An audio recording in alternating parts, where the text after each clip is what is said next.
Jusqu'à 1h sur Europe 1. Caroline Veil.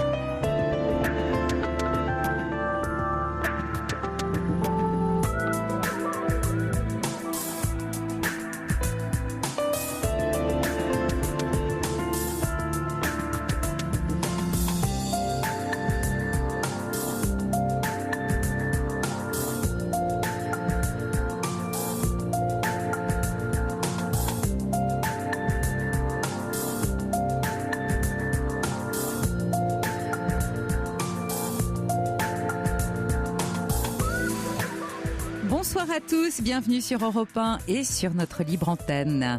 Notre numéro le 3921 et on est parti pour 2 heures de libre antenne. La ligne est à vous. On en profite, on va parler de vous, on va se raconter nos histoires, croiser les vies, les avis.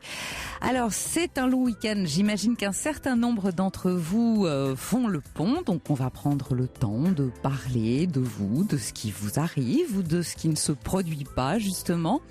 On a longuement évoqué hier les problèmes de solitude plus difficiles à supporter pendant ces week-ends ou peut-être cette période de l'année. Je vous propose de m'appeler aussi si vous connaissez des difficultés particulières. Voilà, on reprend ce soir une conversation qu'on a juste interrompue pendant la journée. Quentin, Corentin sont toujours au standard avec toute leur gentillesse pour vous accueillir tout au long de la soirée. Merci à eux, merci à Julien qui réalise aussi cette émission. Donc, je résume 3921 pour passer avec moi à l'antenne. Vos SMS 7 39 21 en commençant par le mot nuit. Vos SMS qui me permettent bien sûr de saisir et d'avoir vos réactions à chaud. Et puis dernier accès, vos mails sur notre site europe1.fr. Pour parler à Caroline Veil, Appelez le 39 21, 50 centimes la minute plus coût de l'appel. Europe 1, Caroline Veil. Nadia est là avec nous pour commencer. Bonsoir Nadia. Oui, bonsoir Caroline et merci de prendre mon appel. Bah écoutez, c'est moi qui suis contente de vous entendre. Vous nous appelez, on répond, c'est normal, c'est le jeu. D'accord, en tout cas merci, surtout que c'est un peu compliqué puisque je débute l'émission, si j'ai bien compris, c'est ça, je suis la première à passer.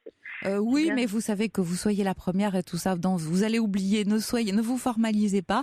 Voilà, vous pensez que vous êtes au téléphone avec une amie, ce qui doit vous arriver assez régulièrement. Et vous me parlez de ce qui vous arrive. Voilà. Alors, en fait, c'est pas à moi que ça arrive, c'est plutôt à ma fille. C'est ça. Qui est partie faire ses études à Montréal, donc à HEC Montréal. Waouh, c'est beau ça. Oui, c'est très très bien, c'est un beau projet et puis c'est son choix, hein, c'est ce qu'elle a. Elle s'est donné les moyens d'y parvenir, donc elle est pleinement épanouie dans ses études. Donc c'est la 2e année, donc c'était l'année de prépa l'année passée et là c'est la 2e année. La 2e année où elle est à Montréal. C'est ça, exactement. Donc la première année, elle était, c'est comme ça que je l'ai compris, dans l'euphorie du changement, de la découverte, et donc ça s'est très très bien passé. Voilà. Quand elle est rentrée, puisqu'elle a fini donc la première année au mois de mai, donc de cette année, quand elle est rentrée, elle a traversé un petit moment de flottement, c'est-à-dire qu'elle ne savait plus réellement quel était son pays. Elle était très déstabilisée, donc elle se sentait bien et à Montréal et aussi bien chez elle, voilà, en France. Ouais, d'accord. Voilà, donc j'ai essayé de comprendre un petit peu ce qui se passait et je me suis montrée rassurante.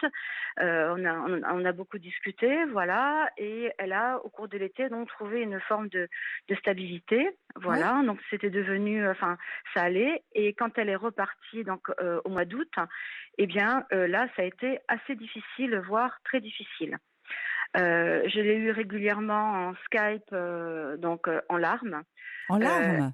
En larmes, oui. Donc, alors, c'est pas du tout lié à l'école, puisque ça marche bien.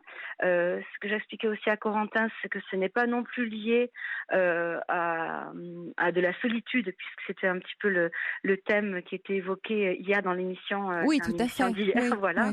Oui. Donc, c'est pas ça, puisqu'elle a. C'est le dépaysement. En fait, je ne sais pas vraiment. Elle ne sait pas, elles non plus le dire.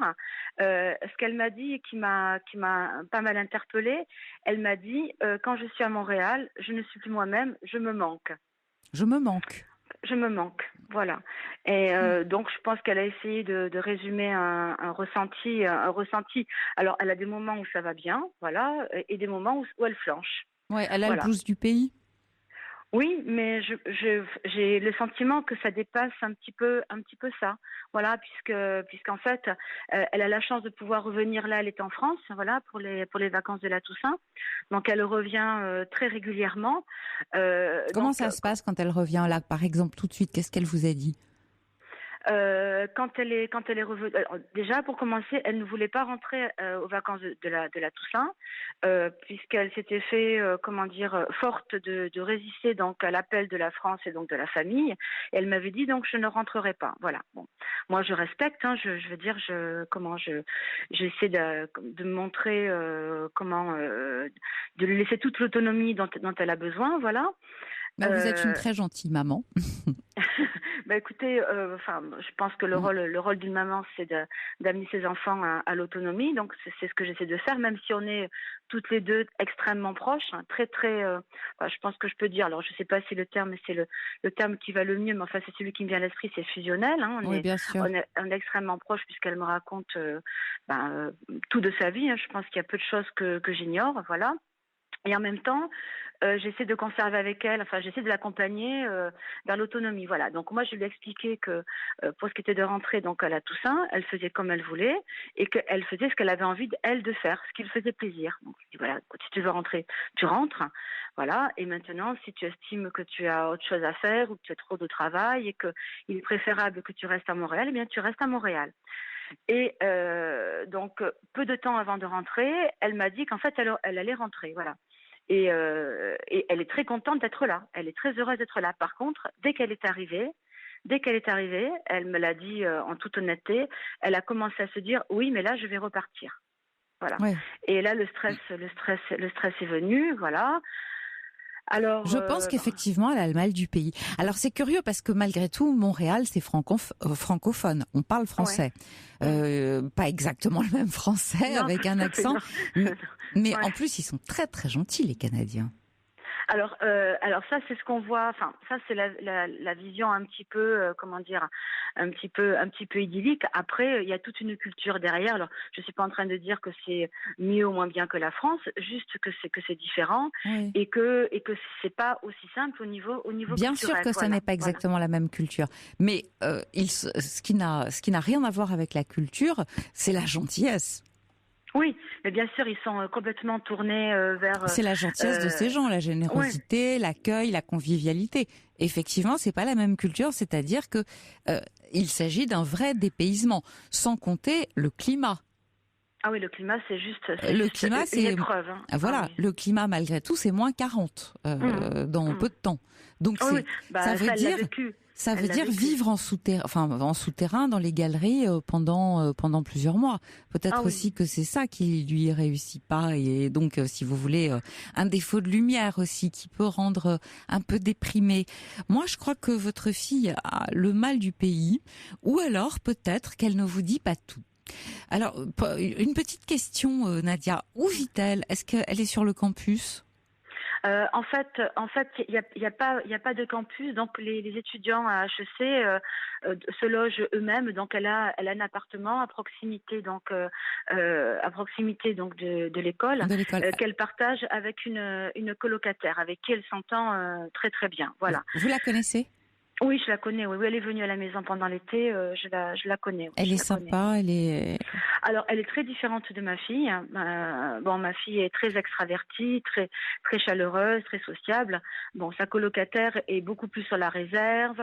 C'est une personne qui est différente, mais a priori, elles se complètent pas mal et elles se soutiennent et elles ont une vraie affection l'une pour l'autre. Bon, c'est ça qui compte. Donc, elle n'est pas seule dans cet appartement. Elle a vraiment quelqu'un avec elle. Elle la connaissait avant ? Pas du tout, pas du tout.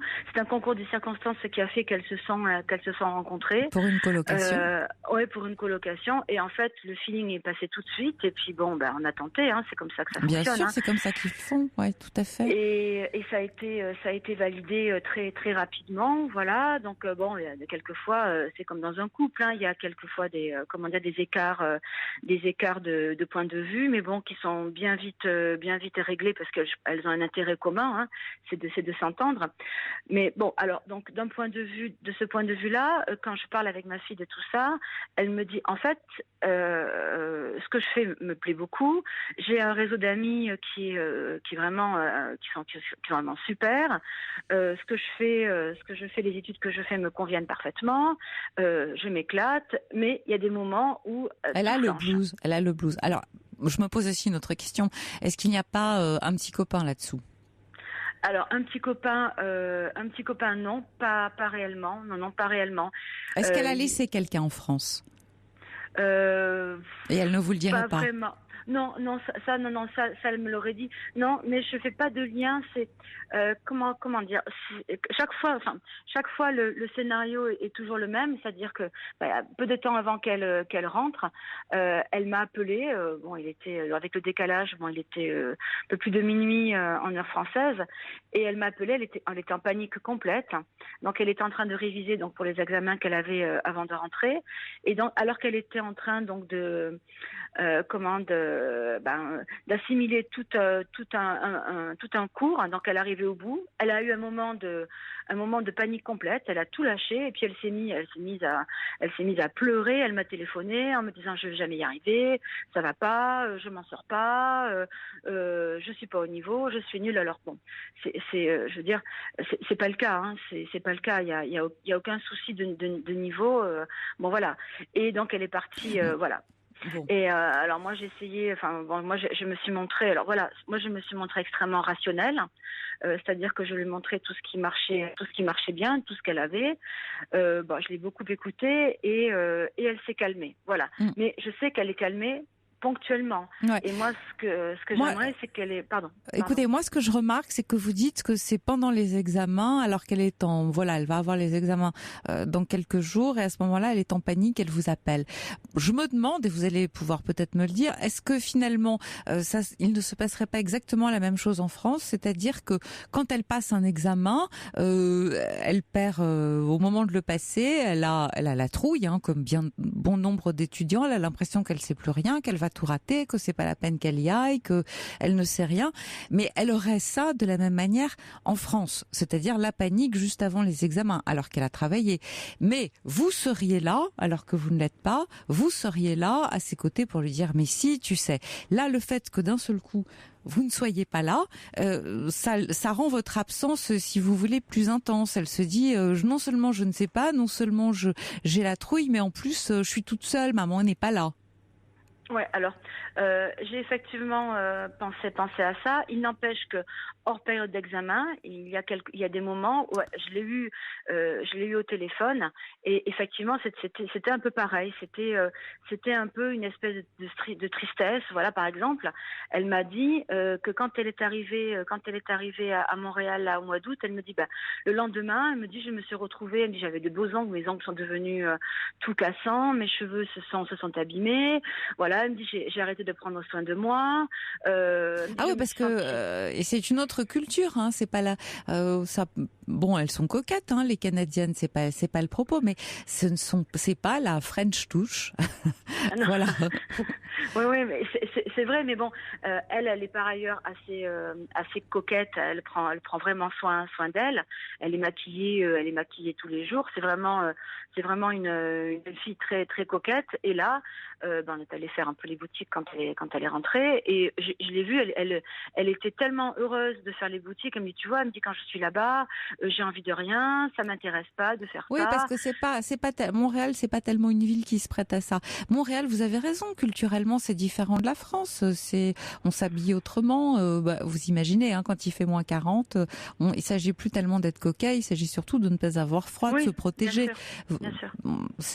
C'est totalement totalement différent. Et puis en plus, elle est dans un milieu étudiant, universitaire. Alors la coquetterie, c'est pas non plus le premier souci. On pense à autre chose, aux examens, peut-être à se retrouver et à boire une bière.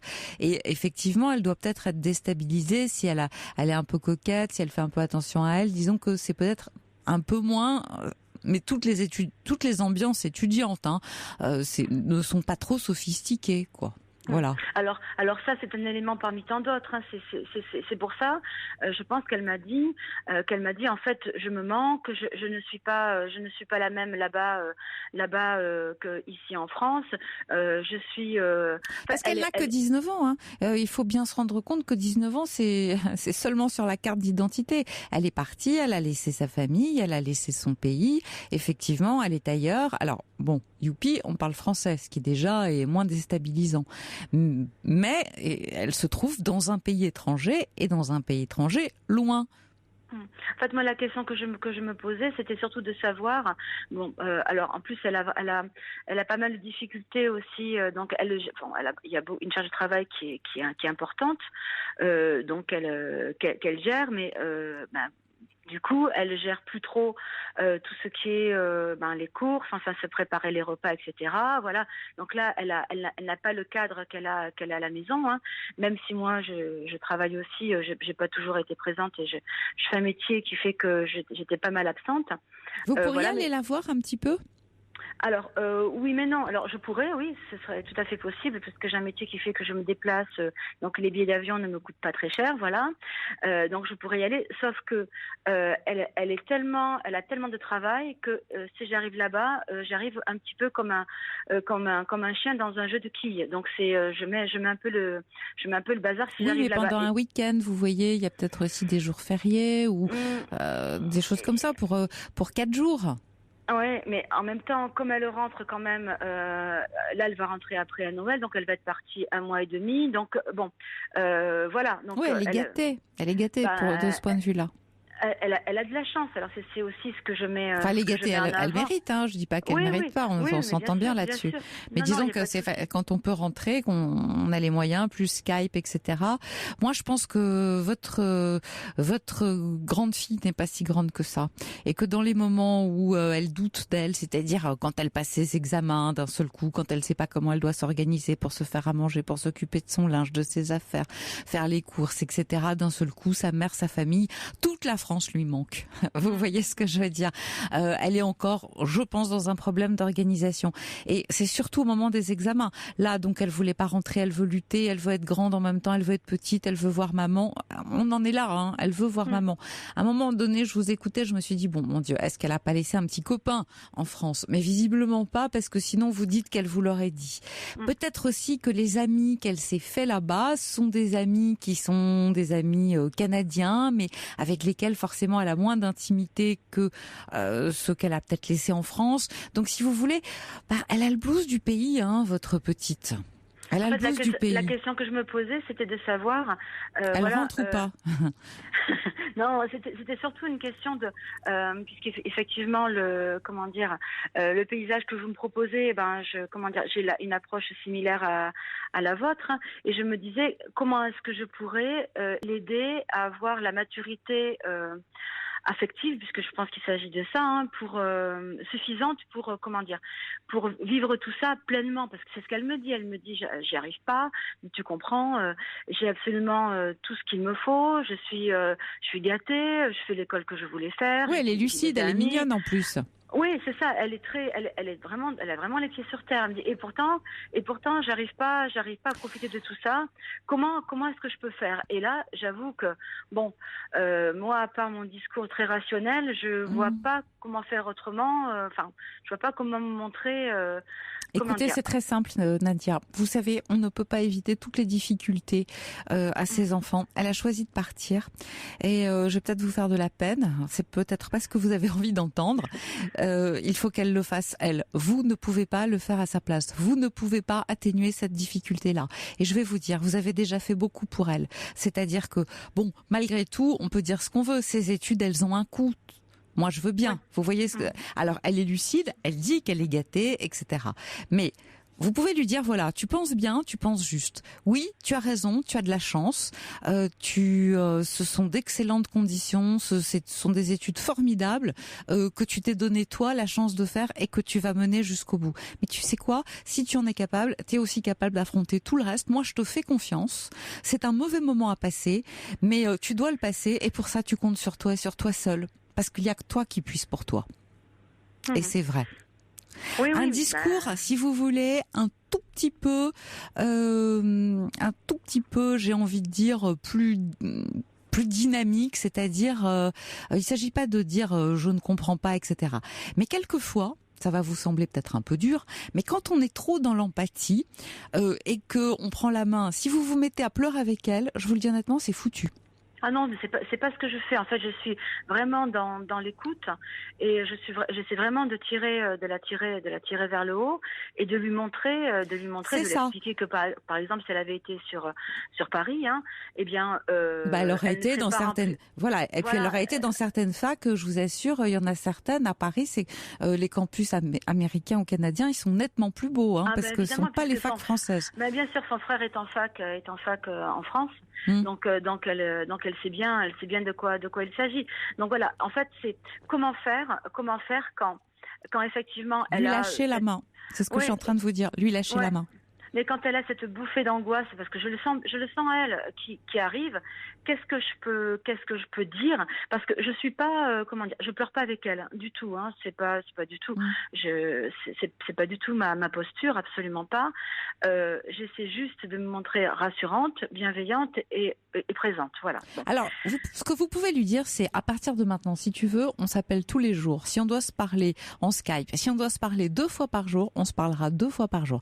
Mais ma fille, maintenant tu es là-bas, tu vas y rester, tu vas me passer ces examens et tu vas les réussir haut la main et je compte sur toi. C'est ce que tu as voulu, tu as la chance d'accomplir ton rêve, alors va jusqu'au bout. Et tu as la force et la capacité de le faire. Mais s'il faut qu'on se parle 2 fois par jour pour ça et que moi, ta mère, je te dise que tu peux le faire, eh bien je suis prête à ça.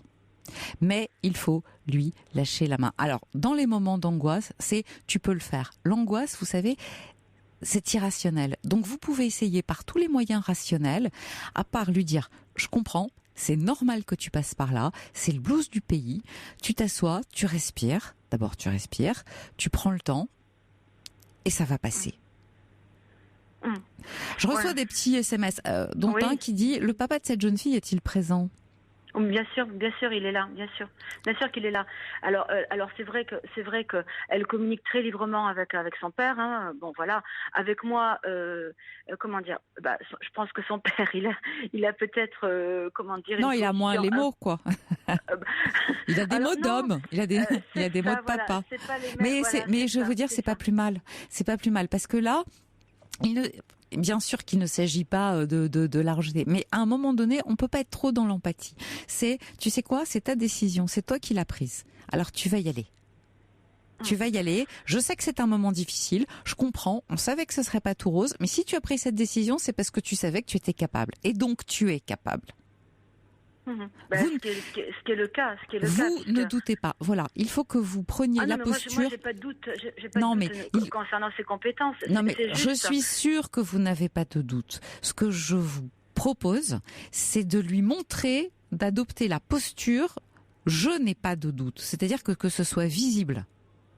Vous n'avez pas de doute, parce que ça va la rassurer.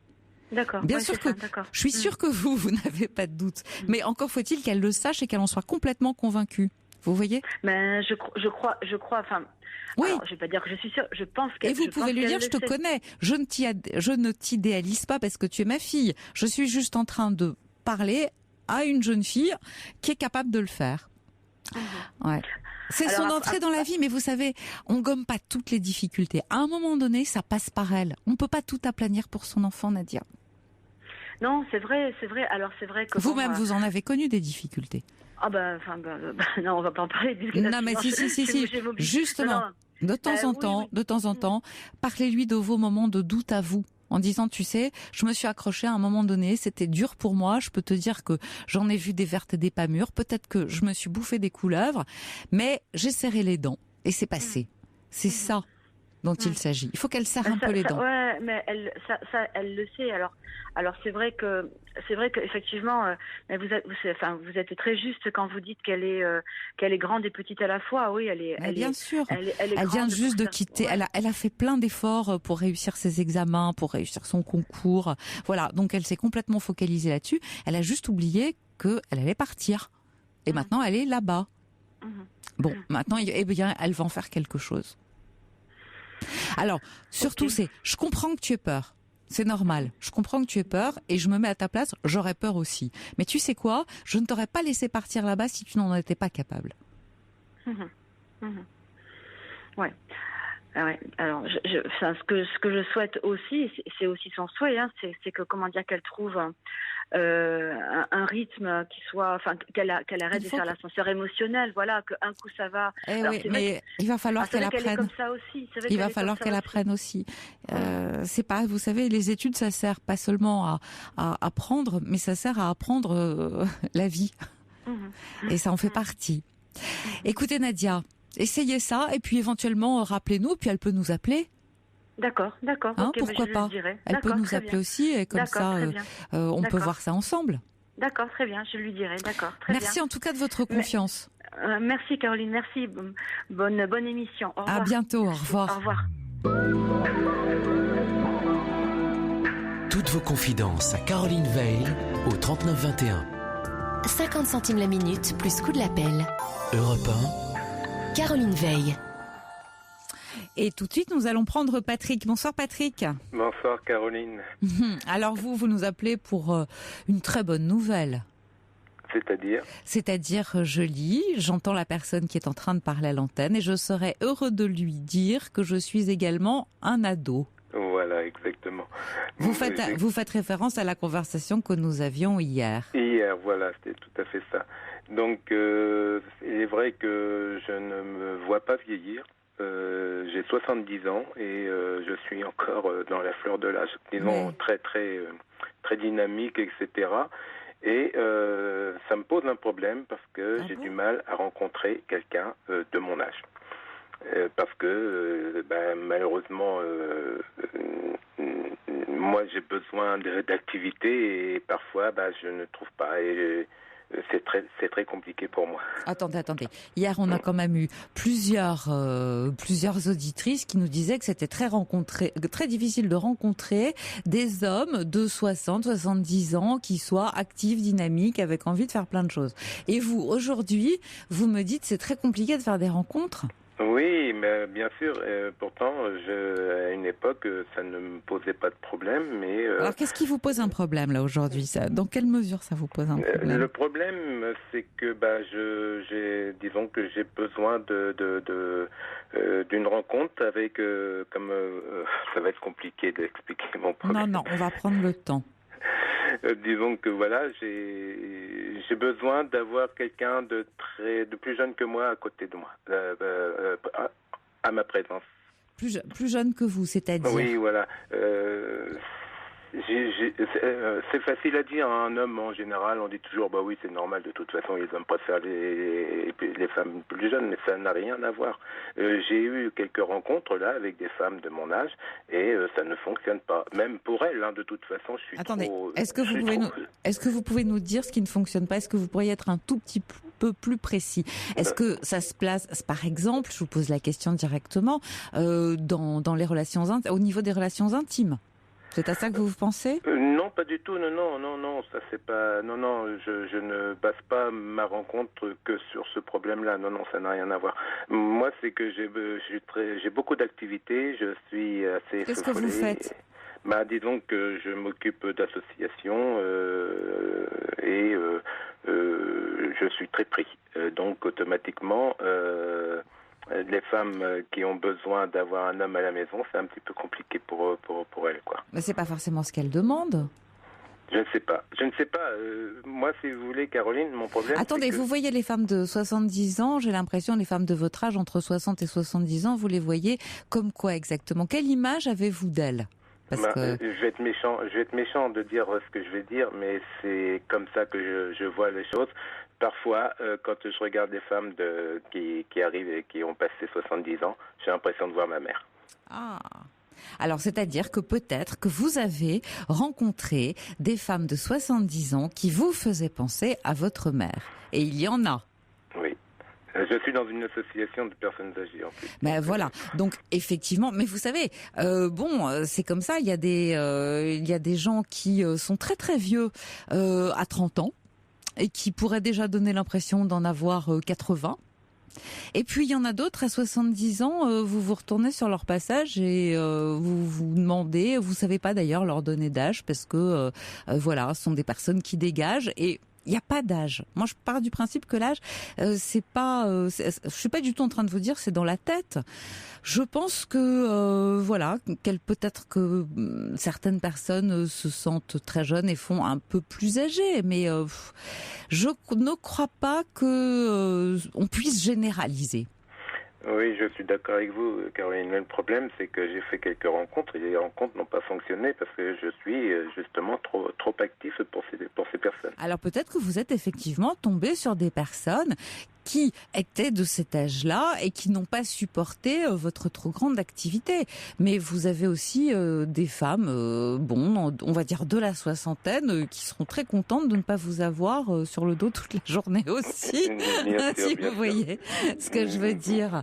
Parce qu'elles ont elles-mêmes leurs propres activités, que pendant qu'elles vont aller faire je ne sais quoi, pas forcément dans une association, mais vous savez, à 60 ans, il y en a encore un maximum qui travaillent, très souvent.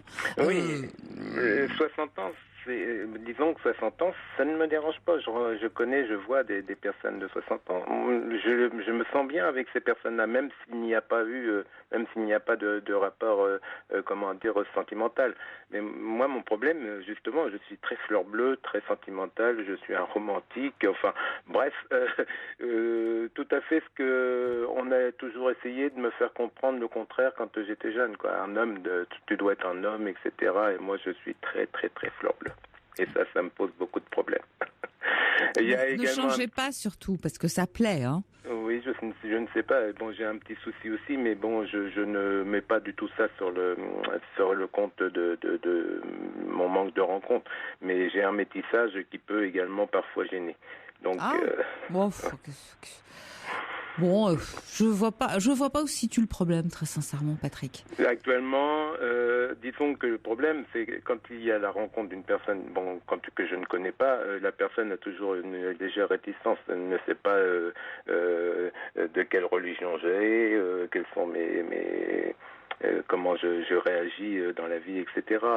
Mais quand on se rencontre, c'est parce qu'on se connaît pas, donc on se découvre. C'est normal tout ça. Oui, bien sûr.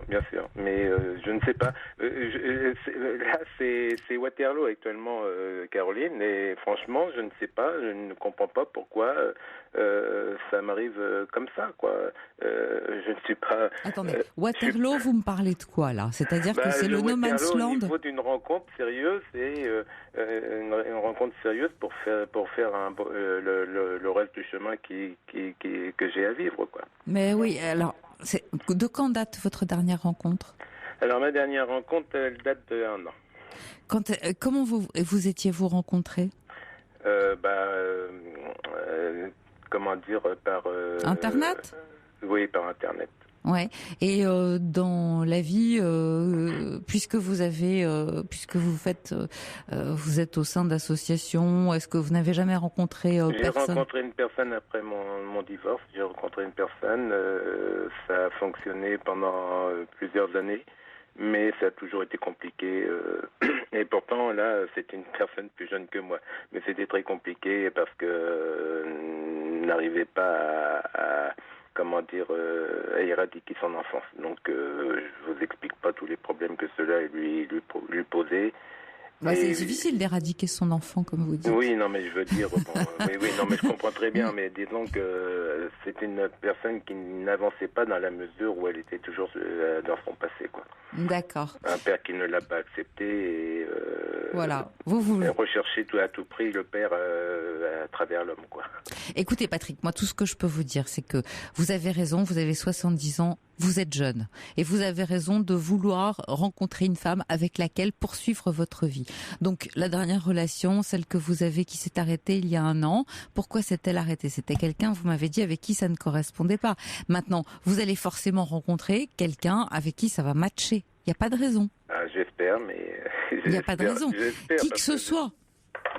En plus, mon problème, il est que je ne suis pas fait pour vivre seul. Donc, de toute façon, là, mes soirées sont compliquées, mes dimanches sont compliqués. Bon, dans la semaine, il n'y a pas de souci avec mes associations, je m'occupe très bien. Mais alors, les soirées et les week-ends, enfin, le soir, le dimanche, c'est mortel. Ouais, c'est dur.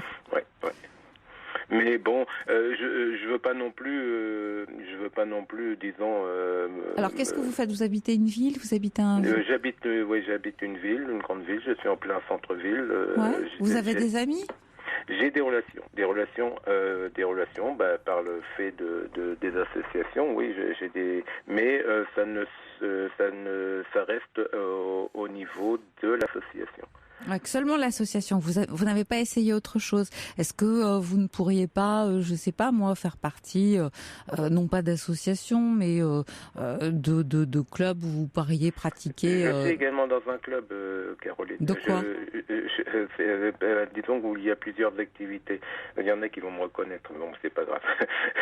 Où je fais plusieurs activités et principalement là, j'ai décidé d'apprendre à danser. C'est pas que je ne sais pas danser, mais je ne connais les mesures. Le problème des mesures me pose beaucoup de problèmes. Donc j'ai décidé de faire partie d'un club de danse, d'une activité danse. Là, vous allez être content, il n'y a que des femmes. Oui, il y a une grande majorité de femmes, bien sûr. Mais disons que ça fait c'est vrai que c'est récent, etc. Mais ce ne sont pas les femmes que vous avez envie de rencontrer. Changez de club. Oui. Changez de club, faites autrement, voilà. Mais vous avez raison de vouloir danser parce que ça, c'est synonyme de joie de vivre. Oui, j'aime bien moi. En plus, je suis très dynamique. Moi, ça au contraire. Moi, dès qu'il y a de la musique, tout à l'heure, j'entendais avant de passer là. Voilà, pour moi, c'est mon époque. J'adore tout ça, quoi. Et en plus, vous voyez, mon romantisme, il va jusqu'à Murray.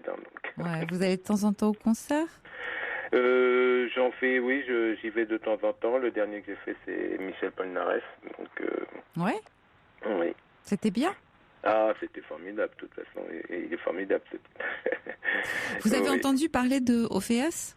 Pardon? OVS, on va sortir. Oui, j'ai entendu parler d'OVS. J'ai justement une relation à qui j'ai donné mon numéro de téléphone, qui, elle, pratique OVS. Et je lui ai dit, écoute, le jour où tu y vas, tu m'appelles, parce que évidemment, il faut me prendre de temps en temps par la main, mais je n'ai pas eu de réponse. Donc, oui, mais c'est pas grave, OVS, même si elle vous a pas appelé, vous pouvez aller tout seul.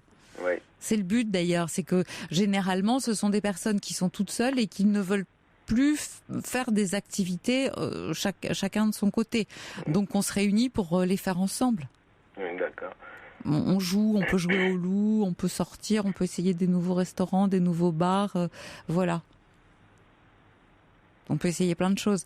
Écoutez Patrick, moi j'ai bon espoir parce que comme vous dites, vous êtes fleur bleue, vous êtes romantique, vous avez envie de rencontrer et vous ne demandez que ça et en plus vous aimez danser. Alors croyez-moi, c'est pour très bientôt. Et croyez-moi, la personne que je rencontrerai, elle n'aura pas à se plaindre de moi. J'en suis sûre. En tout cas, toutes ces belles promesses. Moi, je vous donne rendez-vous d'ici quelques temps pour que vous nous racontiez de quelle manière vous les tenez. D'accord? D'accord, Caroline. Merci. À très bientôt. Merci de votre accueil, c'est sympathique. Au revoir. Au revoir.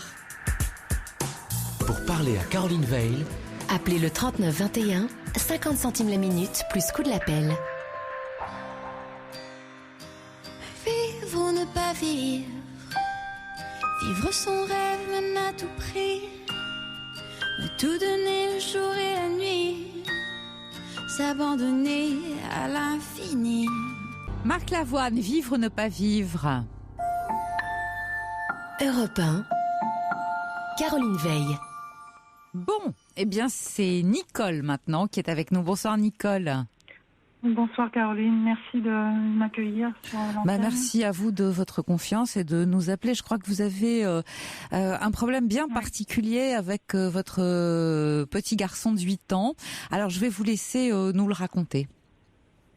Voilà, déjà je voulais vous remercier et puis dire que j'étais une fidèle de l'émission qui apporte énormément à tous les auditeurs et à moi-même inclus. C'est pour ça que je voulais votre avis sur une question qui m'a un peu heurtée de plein fouet il y a une semaine. En fait, on s'est absenté, moi et mon mari, et on a laissé notre enfant en compagnie de sa sœur aînée sur Internet, sur l'ordinateur. Il était censé faire des jeux, jouer à des jeux de son âge. Alors je précise, votre enfant, c'est votre fils ? Voilà, on a 4 enfants, c'est le petit dernier.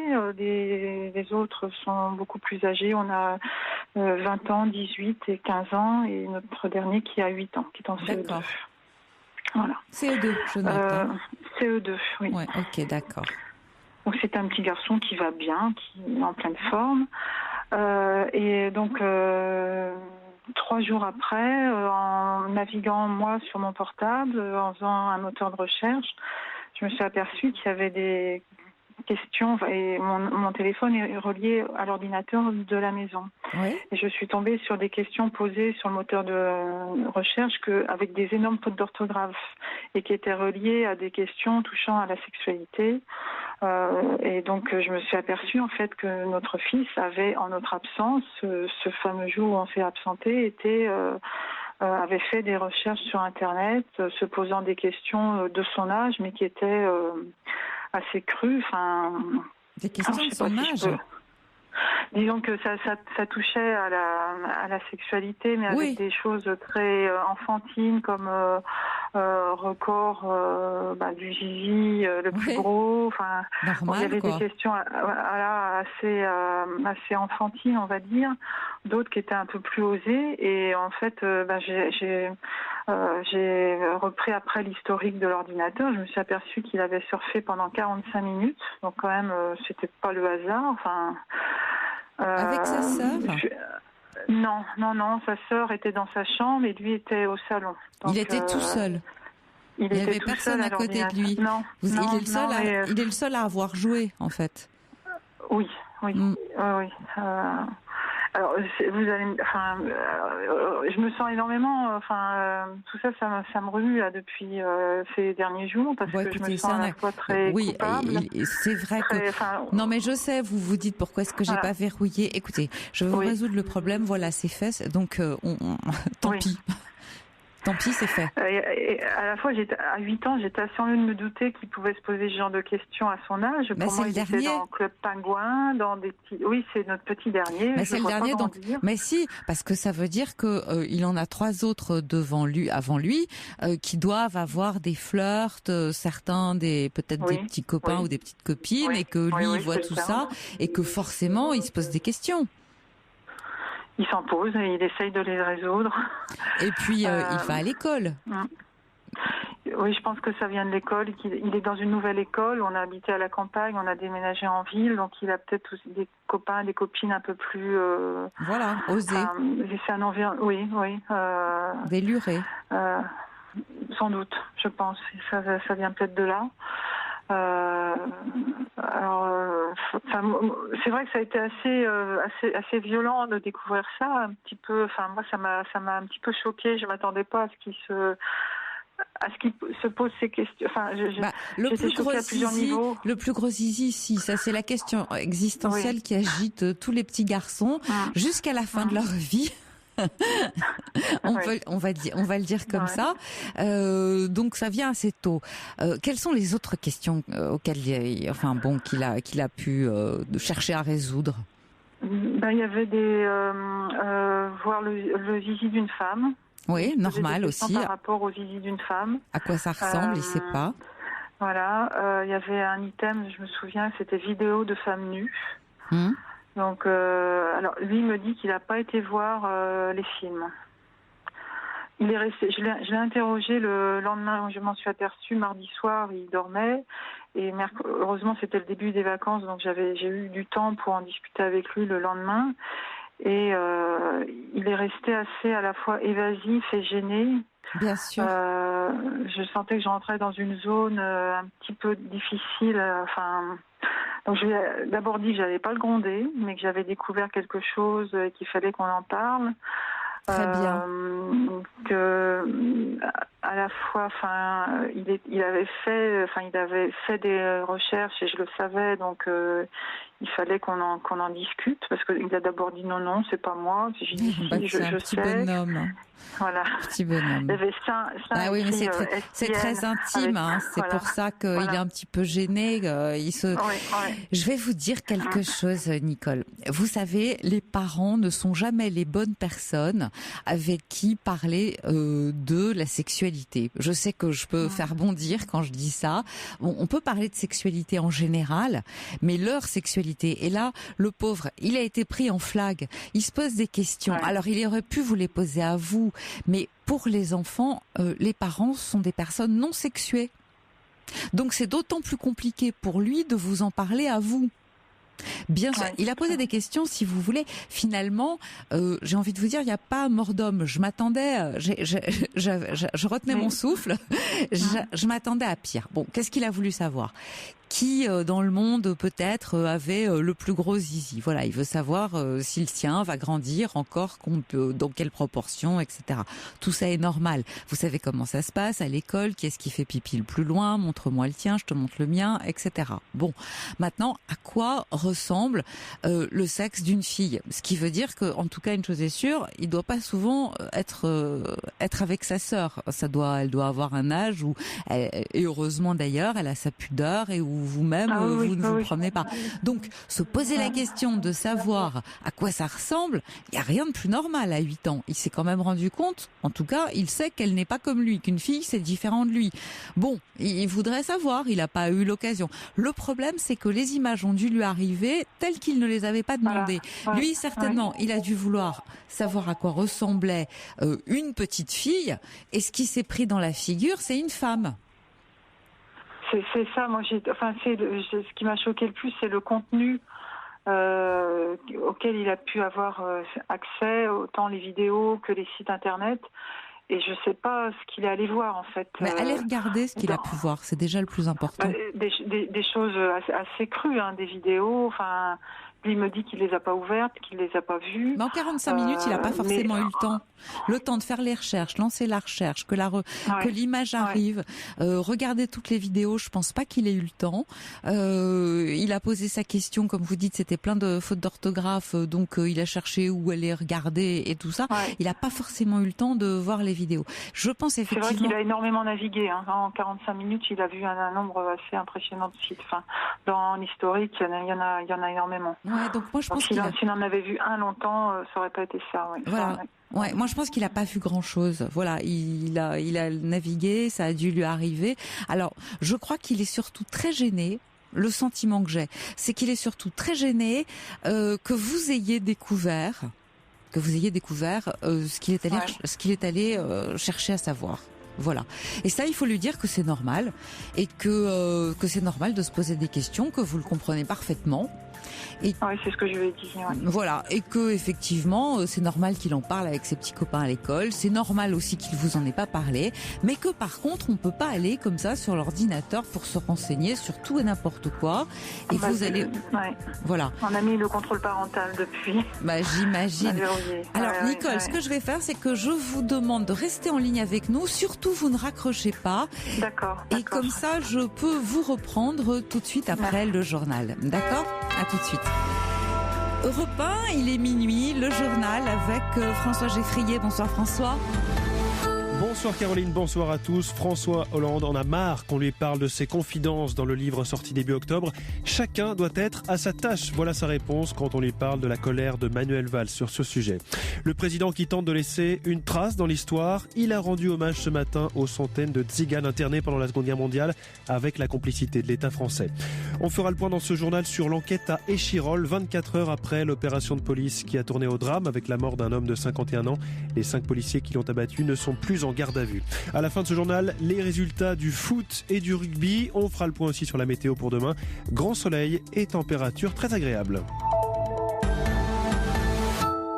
3 semaines après sa sortie, le livre de confidences de François Hollande à 2 journalistes du Monde alimente toujours la polémique. En petit comité, Manuel Valls disait hier sa colère et la honte des militants socialistes à la lecture des 672 pages de ce livre. Un président ne devrait pas dire ça.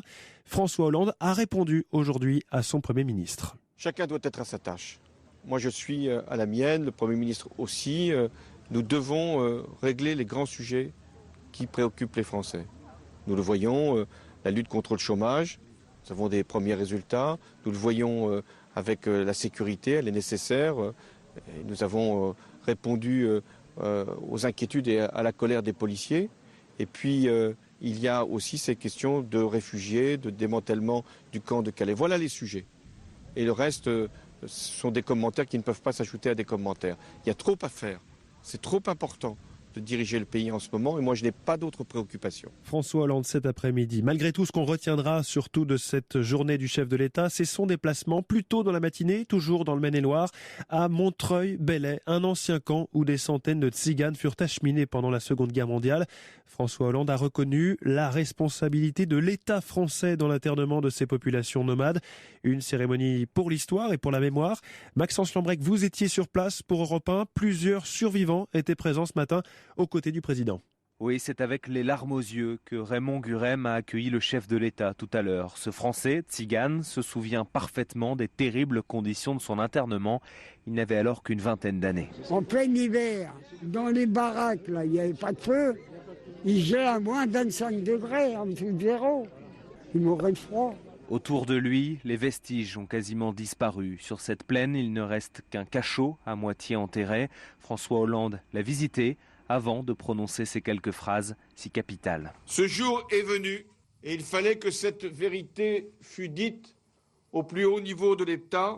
La République reconnaît la souffrance des nomades qui ont été internés et admet que sa responsabilité est grande dans ce drame.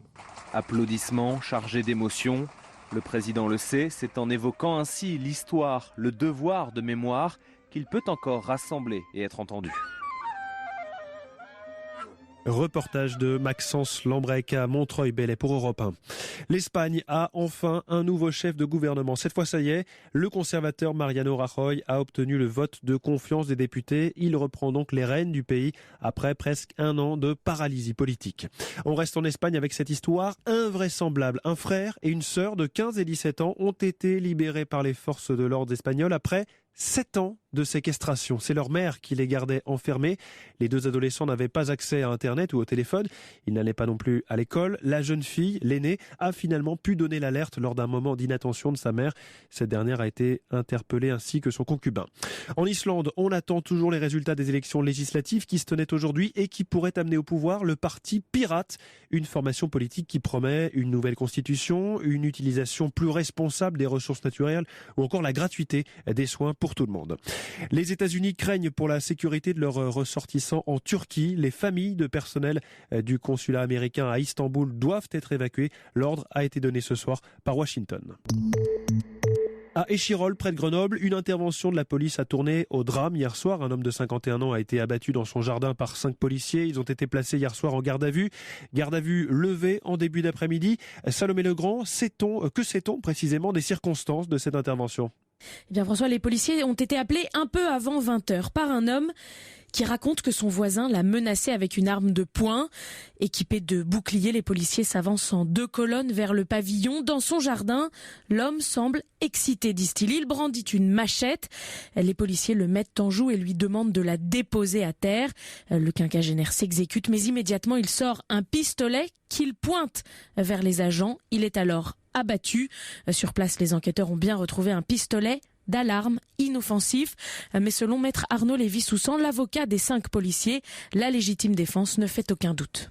C'est quand même une personne qui a eu 2 armes successivement en sa possession et qui, face à des policiers, est capable de les braquer, alors même qu'eux-mêmes braquent leurs armes en sa direction. On est dans le cas d'école de la légitime défense. Le péril est imminent et on ne peut pas aujourd'hui dire qu'il s'agissait uniquement d'une arme de défense, puisqu'une arme de défense ressemble à une véritable arme et que les policiers ne sont pas censés, à ce stade-là, faire la différence entre une vraie arme et une fausse arme.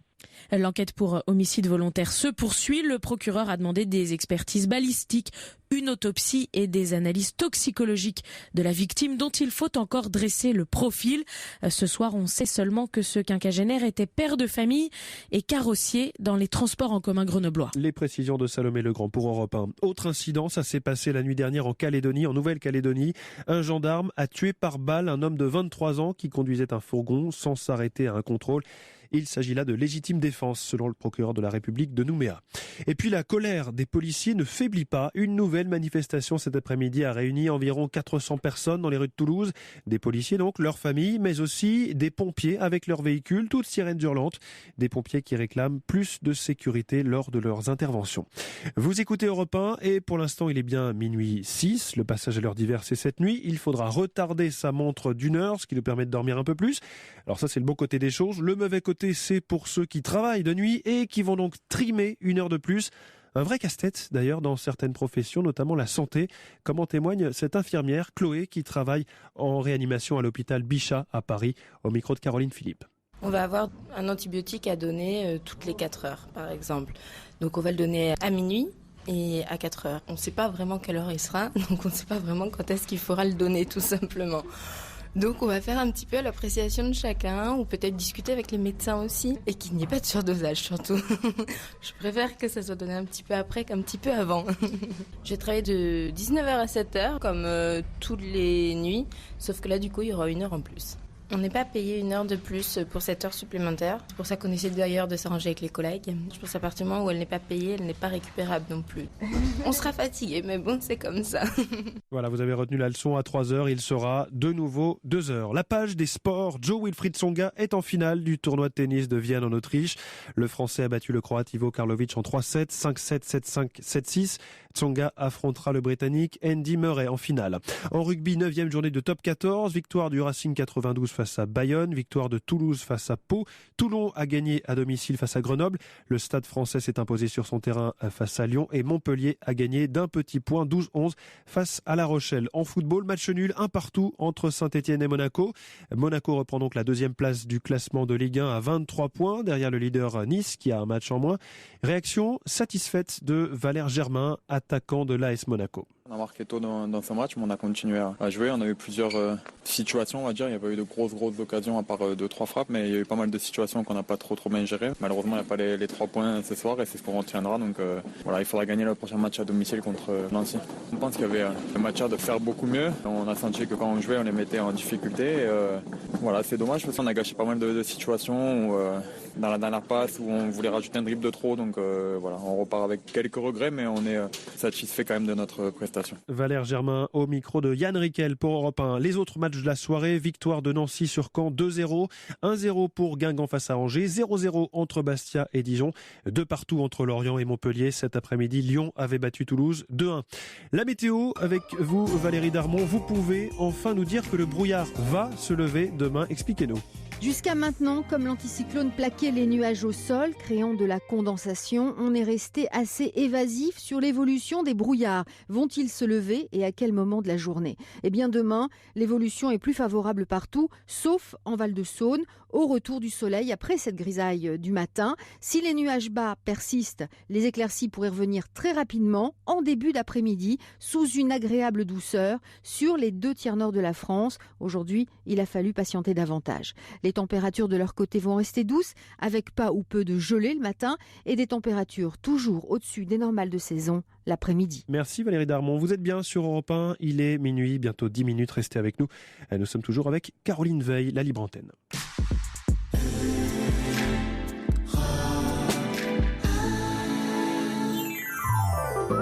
Jusqu'à 1h sur Europe 1. Caroline Veil.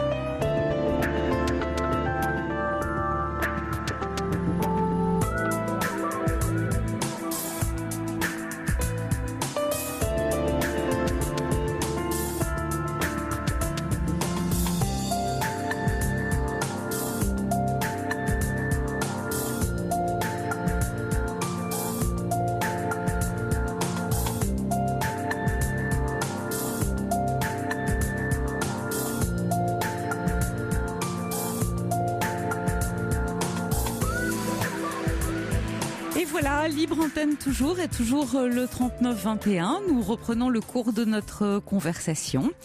Quel samedi, quelle semaine avez-vous passé? À quoi, à qui pensez-vous? Quels sont vos soucis ou vos préoccupations du jour? Autant de questions qu'on peut partager ensemble. Et puis si une inquiétude particulière vous tire par les pieds la nuit, comme tonton Cristobal, n'hésitez pas, je suis à votre écoute et on débrouille tout ça ensemble. 39-21, notre numéro d'appel, 7 39 21 pour vos SMS en commençant par le mot nuit bien sûr et vos mails sur notre site europe1.fr. Europe 1, Caroline Veil. Alors, nous allons retrouver Nicole. Nicole, vous êtes toujours là ? Oui, je suis toujours là. Voilà. Alors, je résume un tout petit peu pour les auditeurs qui nous prendraient en route le motif de votre appel. Vous avez découvert que votre petit garçon âgé de 8 ans avait profité de votre absence pour s'enquérir de certaines questions sexuelles, voilà, sur l'ordinateur. Donc, vous avez aujourd'hui, vous êtes un peu perplexe et vous ne savez pas trop quoi lui dire. J'ai résumé un petit peu la situation. Oui, Écoute, j'ai continué de réfléchir, moi, pendant le journal. Vous savez, mon sentiment, parce que vous, quand vous voulez lui en parler, vous dites qu'il vous dit qu'il préfère oublier tout ça. Oui, en fait, j'ai eu une discussion avec lui le lendemain de la découverte et il voulait pas trop en discuter. Il m'a dit qu'il préférait qu'on oublie. Ouais. Il voulait oublier et passer à autre chose. Ouais. Donc moi je lui ai dit que il avait peut-être eu accès à des choses violentes et que s'il se posait des questions c'était normal, mais qu'il pouvait les poser autrement, enfin à d'autres personnes comme son père, comme son frère ou d'autres personnes. Voilà, je lui ai même parlé de prendre des livres à la bibliothèque. Oui. Bon, voilà. Écoutez, vous savez quoi? Vous avez eu la très bonne réaction, Nicole. Vous avez eu une très bonne réaction. Moi, je comprends tout à fait votre inquiétude. Et puis, j'imagine que, bien sûr, l'ordinateur, c'est ce que vous avez dit tout à l'heure, vous l'avez verrouillé depuis et qu'il ne peut plus y aller comme ça. Moi, oui. D'après ce que vous me dites, ça m'a fait réfléchir parce que je l'ai pris un peu, pour moi par rapport à, moi en tant que parent, en tant que mère, je me suis dit mais s'il a pu y aller aussi, c'est qu'on l'a laissé. Donc je suis maintenant un peu plus vigilante par rapport, un peu plus présente aussi. Je le laisse beaucoup moins tout seul devant. C'est une babysitter idéale, la télé ou l'ordinateur. C'est vrai. Et ça, je m'en rendais pas compte. Et donc maintenant, je l'inclus beaucoup plus. Si on sort, il vient avec nous. Je me remets en cause par rapport à ça parce que je pense que ça se serait pas fait si on a 4 enfants, un rythme de vie, j'imagine tous les deux, j'imagine. Écoutez, arrêtez de vous culpabiliser. Tous les parents ont à un moment ou à un autre des moments d'inattention. Voilà, il en a profité pour aller se renseigner sur ce qui l'intéressait profondément à un certain voilà, c'est normal, c'est légitime. Voilà, maintenant vous avez fait ce qu'il fallait. Moi, d'après ce que vous me dites, de plus en plus, je suis confortée dans l'idée que c'est pas tant ce qu'il a découvert qui a pu l'ennuyer, mais que vous l'ayez découvert. C'est-à-dire que vous, sa mère, vous soyez au courant, des questions qu'il se pose. D'une certaine manière, il a été pris la main dans le sac. Ce sont des questions très d'assez intime, exactement, et dont il n'a surtout, mais alors surtout pas envie de parler avec vous. Donc c'est pour ça qu'il vous dit qu'il préfère oublier. Ce qu'il veut oublier, c'est pas ce qu'il a vu, mais que vous l'avez vu. Ouais, c'est vrai. Voilà, c'est tout. Parce que sinon, c'est pas très grave. Ce qu'il a vu, c'est pas très grave. Encore une fois, c'est ce que je vous disais un petit peu avant le journal. Il a pas eu le temps de se renseigner beaucoup. Les vidéos, je pense pas qu'il ait eu je pense pas parce que c'est un petit garçon, quand il y a un film qui passe à la télé d'un homme et d'une femme qui s'embrassent, quelque chose qu'on voit assez fréquemment, dans les films il tourne la tête, il est gêné. Alors je l'imagine mal voir des choses, des contenus beaucoup plus crus. Alors je vais vous dire, s'il tourne la tête parce qu'il est gêné, c'est bien parce que ça produit chez lui une excitation particulière. Il est gêné. Une excitation particulière, ça veut dire qu'il est très intéressé par la question. C'est pas du tout qu'il ne veut pas savoir ou qu'il ne veut pas voir. Bien au contraire, c'est le signe inverse. D'accord. Donc il faut pas, et voilà, il faut pas toujours, oui, exactement, il faut pas toujours se fier aux apparences. S'il tourne la tête, c'est bien que ça provoque en lui une réaction, et cette réaction, voilà, et que justement, il aimerait bien en savoir plus. Donc profitant de ce que vous n'étiez pas là, il a cherché à se renseigner. C'est logique, voilà, ils l'ont tous fait, bien d'autres le feront encore. Donc arrêtez de vous culpabiliser, vous le prenez avec vous. C'est vrai que on peut avoir tendance, parce que c'est pratique, et puis parce que on a aussi des préoccupations, à laisser les enfants quelquefois un peu plus qu'il ne le faudrait. Bon, maintenant les programmes avertissent, il y a tout un tas d'indications. À l'époque, vous savez, il y avait le carré blanc. Voilà, le carré blanc, moi, c'était clair et net. On savait que en dessous de 15 ans, il fallait pas que les enfants le regardent.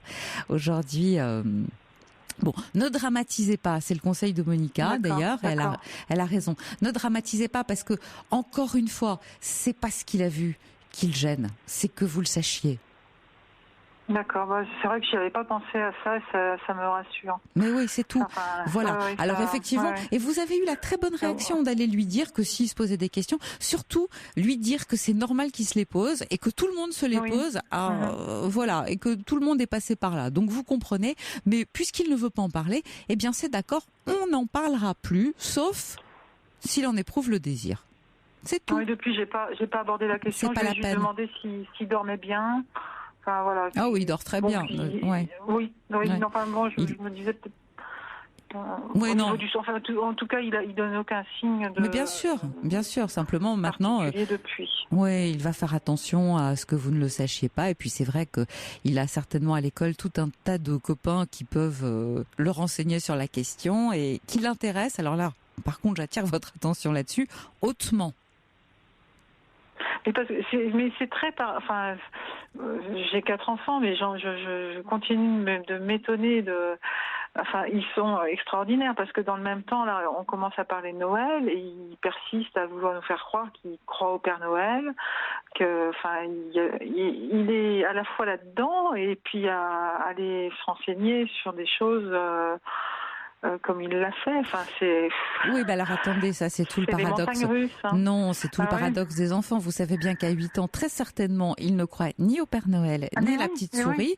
Simplement, il veut être sûr qu'il aura son cadeau. Donc, il imagine peut-être que si il avoue qu'il ne croit plus au Père Noël, eh bien, il aura moins de cadeaux. Pourtant, il aurait dû quand même se rendre compte que ses frères et sœurs continuent eux d'avoir des cadeaux, même si ils savent très bien que le Père Noël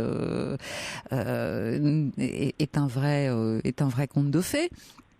Voilà, oui, donc tout ça, il l'a vu. Il a envie d'y croire, il croit, enfin, il sait que c'est nous. Enfin, il nous a posé la question, on lui a répondu à mots couverts. Enfin, voilà.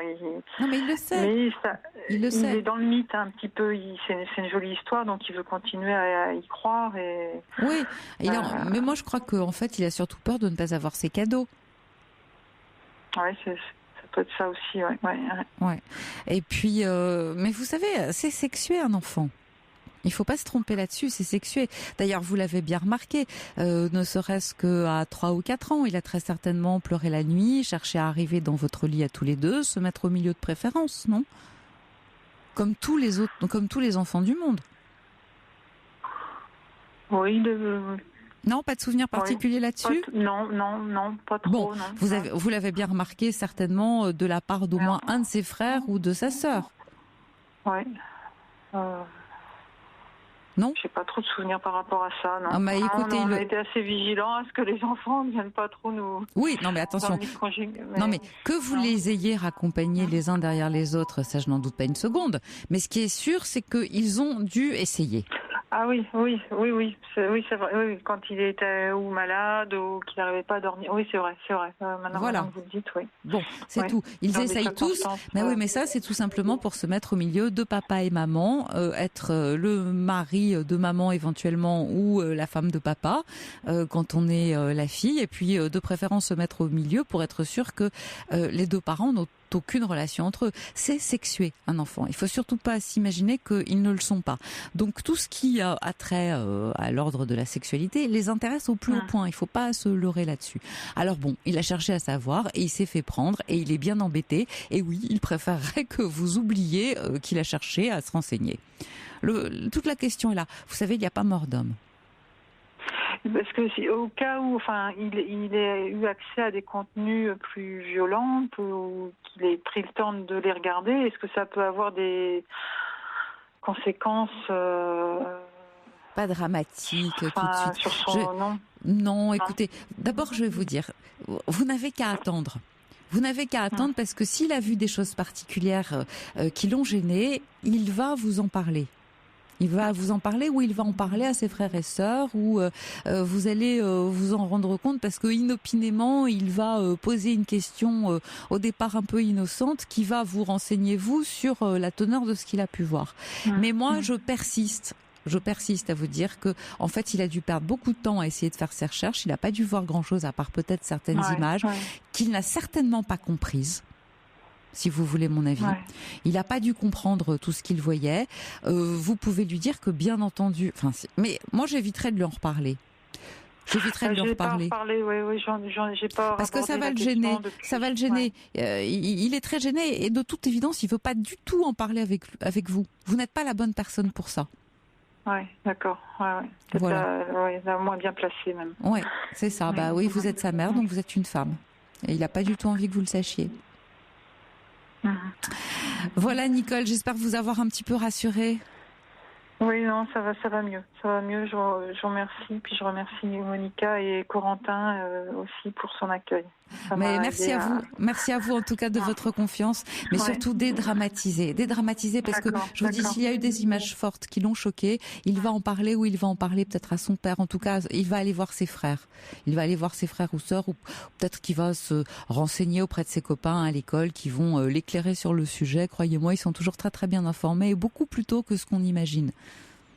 Non, c'est plutôt une preuve de très bonne santé psychique. Voilà, votre fils va très bien. C'est ce que j'essaye de vous dire depuis tout à l'heure. Qu'il se pose des questions, c'est sain. Qu'il cherche à savoir comment on fait et qu'il profite de votre absence, justement parce qu'il ne veut pas. Sinon, pourquoi ne pas le regarder à côté de vous ? Vous imaginez bien que c'est parce qu'il est gêné, sinon il le fait à côté de vous. Or, il sait très bien qu'à côté de vous, écoutez, imaginez-vous en train de regarder un film porno assise entre vos deux parents. Vous n'aimeriez pas ? Voilà, il est dans cette situation-là. D'accord, très bien. Merci beaucoup en tout cas pour l'éclairage. Au revoir Nicole. Ça fait du bien. Merci beaucoup et bonne continuation. Merci à vous. Vraiment. À bientôt. Europe 1, Caroline Veil. Et nous sommes maintenant avec Denis. Bonsoir Denis. Ah, j'ai un petit couac. Denis, vous êtes là ? Oui, bonsoir. Attendez, rapprochez-vous du combiné. On fait quelque chose parce que vous êtes trop près ou vous êtes trop loin. Vous m'entendez mieux ? Ah, parfait. Voilà. Ah. Et je vous écoute. Voilà, comme je disais à Corentin tout à l'heure, je suis en difficulté de rapprochement avec mes enfants, qui ont 19 et 20. Oui. Un divorce en cours. Oui. Et qui ne comprennent pas. Franchement. Excusez-moi, vous êtes en main libre, Denis ? Allô ? Ah, j'ai une très mauvaise... Ça va mieux, là. Oui, ça va mieux. Oui, parce que si vous êtes en main libre, je préfère que vous parliez directement dans votre téléphone, sinon j'ai beaucoup de mal à vous entendre et ça va pas être bien, ni pour vous, ni pour moi. C'est fait. Voilà. Donc, vous avez des soucis avec vos fils, je crois, et vous êtes dans une procédure de divorce. Oui, tout à fait. Quel âge ont vos enfants ? Ils ont 20 ans pour mon fils, Charles, et 19 ans pour ma fille, Fanny. Vous pouvez nous décrire un peu la situation ? Donc, vos enfants vivaient avec vous ? Comment ça se passait ? Écoutez, oui, ils vivaient avec moi jusqu'à il y a quelques années. Quelques années ? Oui, 4 ou 5 ans. Ouais. Et surtout, le problème, c'est... je dirais très honnêtement, c'est qu'ils n'ont jamais compris qu'on divorce tranquillement avec leur mère. Oui. Ils ont toujours pensé que c'était moi qui voulais divorcer. Oui. Ce n'était absolument pas le cas. Puisqu'on a fait un divorce en consentement mutuel. Oui. Et pourquoi vous vous êtes séparés ? Pourquoi je me suis séparé ? Oui. Bon, je pense qu'au bout de... on est resté mariés 18 ans et on s'est séparés parce que on n'avait plus grand-chose à voir ensemble, en fait. Vous avez évolué chacun de votre côté. Oui, puis j'ai appris que j'étais trompé et que c'était pas forcément la chose la plus facile à avaler. Donc ça fait 4-5 ans que vous êtes séparés ? La procédure de divorce a été engagée il y a 4 ans. Il y a 4 ans. Et c'est toujours pas terminé alors que c'est un consentement mutuel ? À la base, c'était un consentement mutuel, mais il est arrivé, enfin mon ex-épouse est arrivée avec ce qu'il fallait pour ne pas faire, je veux dire, une procédure qui aurait pu être simple et qui n'a pas du tout été en fait. Ouais, donc là pour l'instant vous en êtes, c'est-à-dire que ce sont les torts de l'un, de l'autre. Voilà, vous êtes dans une recherche de faute, si je puis dire. C'est pas fait pour arranger les conflits, tout ça. On est d'accord, c'est tout à fait ça. Alors, les enfants vivent avec vous ou vivent avec leur mère ? Ils vivent avec leur mère. Oui. Mm-hmm. Ma fille vit séparément avec une colocataire et le fils vit avec sa mère, et ce qui pose un gros problème parce que je pense que même qu'à 20 ans, il a un gros complexe d'Oedipe qui n'a toujours pas résolu. On va dire ça comme ça. D'accord. Ouais. Ils font des études. Ils travaillent. Comment ça se passe pour eux ? Écoute, ça se passe relativement bien. Ma fille Fanny prépare sa licence de recherche en biotechnologie et biochimie. Ah, bravo. Et ouais, c'est pas mal, ouais. Et mon fils Séchine, à juste titre, a passé sa première année de médecine. Ah oui, c'est difficile ça. Il doit énormément travailler. Je vais vous dire, à 20 ans, s'il est effectivement en train de passer sa première année de médecine, c'est-à-dire qu'il ne doit pas voir le jour. Donc il n'a pas le temps de s'occuper tout seul de lui, d'un studio, d'une coloc ou d'un truc comme ça. Hein. Généralement, ils sont le nez dans leur... Oui, mais tout à fait. Ça, je suis tout à fait d'accord avec vous. Oui. La seule chose, c'est que j'ai énormément de problèmes. Comment ça, pas de problème. Je n'ai aucune relation avec eux. Ils ont un portable. Oui, ils ont un portable, mais je pense qu'ils oublient de l'allumer ou qu'ils oublient d'éteindre. Je dis ça franchement. Au niveau de la communication, ça reste très... Alors, au moment où vous partez, c'est-à-dire il y a 4 ou 5 ans, au moment où vous vous séparez, comment est-ce que la garde s'organise ? Parce qu'à ce moment-là, ils sont mineurs tous les deux, ils ont 14 et 15 ans. Qu'est-ce qui est prévu ? Qu'est-ce qui est convenu ? Non, ils sont pas mineurs tous les deux, ils ont 19 et 20 ans. Ah, ils ont 19 et 20 ans. Non, mais à l'époque, quand vous vous séparez. Ah oui. Oui, mais écoutez, ils ont choisi volontairement, ce que je peux comprendre d'ailleurs, de plutôt rester avec leur mère qu'avec leur père. Ouais. Et alors, à quel rythme vous les voyez à ce moment-là ? Qu'est-ce qui se met en place ? Très rarement, rien. Mais comment rien ? Il y a bien quelque chose qui a été fixé. Je veux dire, quand on est dans une procédure de divorce, il y a des mesures provisoires. Donc normalement, vous les avez un week-end sur 2, plus à dormir un soir par semaine. Ça, c'est le classique. Est-ce que c'est ce qui a été ? Non. Pourquoi ? Absolument pas. Parce que ils avaient à cette époque-là effectivement 15 et 16 ans et qu'ils avaient une volonté de ne pas être, comme ils m'ont dit, une valise, hein. C'est-à-dire d'aller de chez l'un ou de chez l'autre régulièrement. Oui, non, mais ça, on est d'accord, mais ça, c'est quand il y a ce qu'on appelle la garde alternée, c'est-à-dire une semaine chez la mère, une semaine chez le père. Mais un week-end tous les 15 jours, normalement, c'est la règle. Oui, mais c'est ce qui n'a pas été fait. Ouais, mais attendez, ma question c'est, est-ce que à l'époque, vous aviez envie que ce soit respecté ? Pourquoi est-ce que vous ne l'avez pas fait respecter ? Parce que je voulais éviter les conflits. Ah ouais, mais vous savez, éviter le conflit n'empêche pas le conflit. Donc voilà. Donc aujourd'hui, vous vous retrouvez avec des enfants qui font ce qu'ils veulent. Bah écoutez, ils ont 20 et 19, oui, ils font à peu près ce qu'ils veulent. Oui. Oui, ils font ce qu'ils veulent. Mais peut-être que c'est à vous de vous montrer, j'ai envie de dire, un peu plus pressant. Écoutez, oui, c'est ce que j'ai essayé de faire, et d'un autre côté, je me dis que, enfin, je sais pas ce que vous en pensez, mais je me dis que être plus pressant, ça peut les éloigner plus, et je voudrais vraiment pas ça, quoi. Écoutez, c'est ce que vous avez fait quand ils avaient 15 ans, quand vous vous êtes séparés. Vous avez bien vu que si vous leur donnez le choix, un enfant, bon, à cet âge-là, c'est un adolescent, c'est un peu paresseux, moins il en fait, mieux il se porte. Donc, voilà. Donc, effectivement, il est quand même partisan du moindre effort. Donc, rien que de se lever, il est épuisé. Donc, voilà, tout ça. Bon, maintenant, si vous avez, mais oui. Là, ça sent le vécu. Si vous avez, qu'est-ce que vous croyez? Si vous avez de bonnes relations avec eux, normalement, vos enfants doivent avoir envie de vous voir. Mais pour avoir envie de vous voir, encore faut-il qu'ils comprennent à quel point ils sont un centre d'intérêt pour vous. Vous comprenez ce que je veux dire? Ça sert à ça. C'est pour ça qu'il faut insister. Quand je vous dis plus présent, c'est-à-dire qu'il faut insister en disant, écoutez, voilà, moi je suis d'accord, je ne vis pas avec vous. C'est pas parce que je vis pas avec vous que je ne veux plus vous voir. Quoi qu'il en soit, vous restez et pour toujours et à jamais mes enfants. Alors, on fait comme vous voulez. C'est le samedi, le dimanche, le jour qui vous arrange. Mais où on déjeune, où on dîne ensemble, ne serait-ce qu'une fois par semaine. C'est comme ça, c'est la règle et on discute pas. Un peu d'autorité. Un peu d'autorité ne fait pas de mal. À n'importe quel âge, Denis. Je suis d'accord avec vous, franchement. C'est ce qu'on a essayé de faire avec mes parents qui habitent à 500 mètres de chez eux.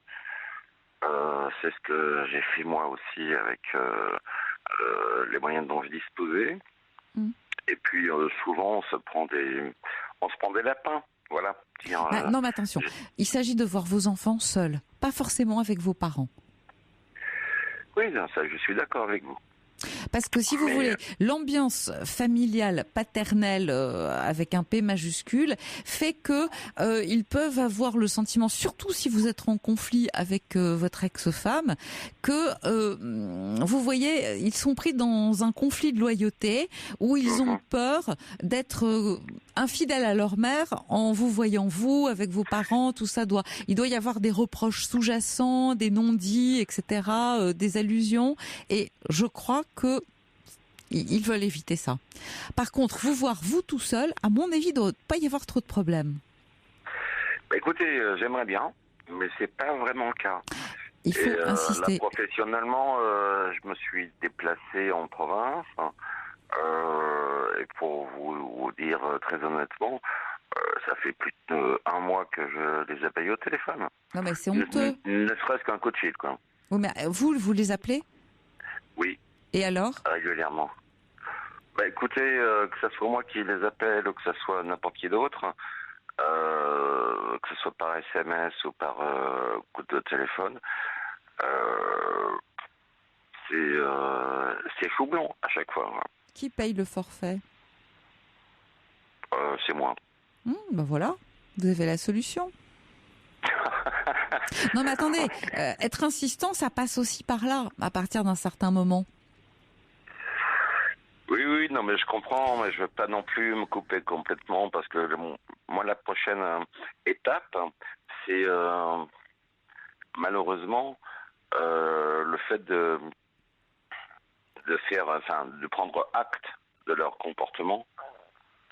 Et c'est pas du tout ce que j'ai envie de faire. Non, mais pas prendre acte de leur comportement, mais à un moment donné, vous appelez, vous leur dites, voilà, je viens à Paris, parce que donc j'ai bien compris, ils sont à Paris et vous êtes éloigné d'eux, c'est ça? Vous avez changé de... Absolument, oui, voilà. c'est tout à fait d'accord. Bon, je viens à Paris dans 15 jours, je serai là à telle heure et je veux qu'on déjeune ensemble, ou qu'on dîne ensemble, parce que s'ils ont des cours tous les deux, ça doit être compliqué de déjeuner. Donc voilà, j'ai réservé dans tel restaurant à telle heure, je vous attends tous les deux pour qu'on parle un peu, parce que je vous ai pas vu depuis longtemps.